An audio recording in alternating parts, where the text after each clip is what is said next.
Selamat datang kembali di channel 1000 Wajah Dongeng Mozaiknya, Kisah Dunia. Hari ini, kita akan mengungkap sebuah legenda yang paling misterius dan ikonik di tanah Jawa. Kisah tentang Nyi Roro Kidul.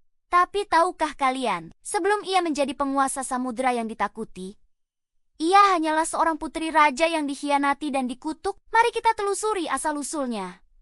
Dari istana kerajaan Pajajaran yang megah hingga ke dasar laut selatan. Kisah ini dimulai jauh di masa lalu, di mana Prabu Siliwangi, raja kerajaan Pajajaran yang bijaksana, sangat gemar berburu. Suatu hari, saat sedang asyik mengejar buruan di tengah hutan, Prabu Siliwangi malah tersesat sendirian. Bingung dan kelelahan, Prabu Siliwangi bertemu dengan seorang wanita yang kecantikannya luar biasa dan memancarkan aura misterius. Wanita itu berjanji akan menolong sang Prabu keluar dari hutan, asalkan Prabu Siliwangi mau tinggal bersamanya sebentar di sana. Prabu Siliwangi pun setuju. Seiring waktu, benih cinta tumbuh dan mereka akhirnya menikah di dalam hutan. Namun, Prabu Siliwangi adalah seorang raja.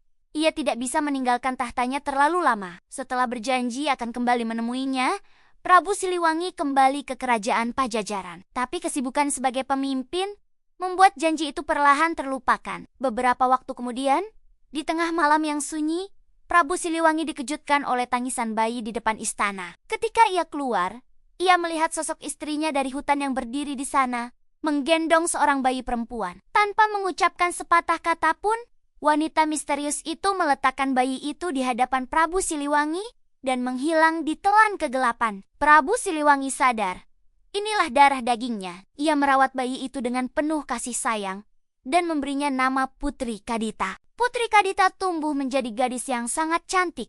Tidak hanya rupa, tetapi juga budi pekertinya. Ia adalah permata di kerajaan Pajajaran, kecintaan rakyat dan ayahandanya. Tapi masa-masa indah itu tak bertahan lama. Karena khawatir tidak memiliki penerus laki-laki untuk tahtanya, Prabu Siliwangi meminta izin Kadita untuk menikah lagi. Ia kemudian menikahi seorang wanita bernama Dewi Mutiara. Setelah menikah, Dewi Mutiara hamil, namun sifatnya berubah drastis. Ia menjadi pemarah dan sangat ambisius. Dewi Mutiara merasa terancam oleh kecantikan dan posisi Putri Kadita yang begitu dicintai oleh raja. Ia mulai menghasut Prabu Siliwangi agar mengusir Putri Kadita. Tentu saja, Prabu Siliwangi menolak tegas permintaan keji tersebut. Karena keinginannya ditolak, Dewi Mutiara terbakar api cemburu yang gelap. Ia memutuskan mengambil jalan pintas yang jahat. Dewi Mutiara diam-diam pergi menemui seorang dukun sakti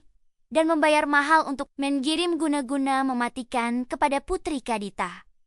Tak lama kemudian, malapetaka pun datang. Tubuh Putri Kadita yang semula mulus dan cantik, tiba-tiba dipenuhi penyakit kulit aneh. Penyakit itu menjijikkan, berbau busuk, dan tidak ada satupun tabib di seluruh negeri yang mampu menyembuhkannya. Putri Kadita menderita, dan kecantikannya memudar dalam sekejap. Inilah kesempatan bagi Dewi Mutiara. Ia kembali menghasut Prabu Siliwangi, mengatakan bahwa penyakit Kadita bisa menular dan membahayakan seluruh kerajaan, termasuk calon putra mahkota Prabu Siliwangi.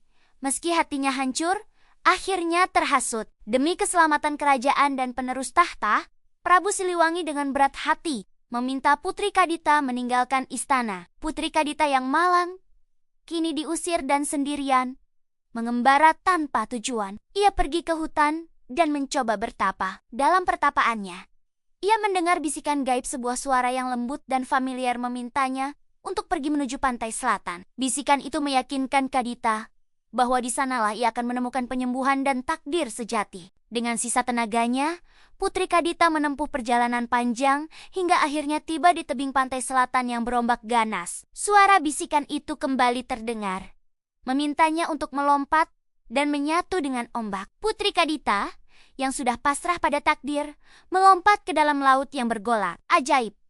Begitu tubuhnya menyentuh air, penyakit mengerikan yang menempel di kulitnya seketika menghilang. Ia tidak hanya sembuh, tetapi juga menjadi jauh lebih cantik, memancarkan kekuatan yang belum pernah ia miliki sebelumnya.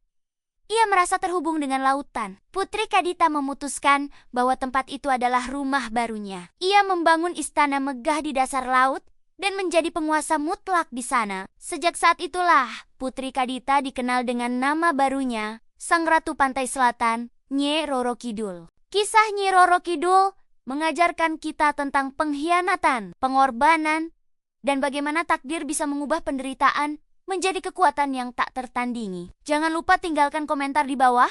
Bagaimana pendapat kalian tentang kisah tragis Putri Kadita ini? Terima kasih sudah menonton. Jangan lupa like, komen, dan subscribe ya.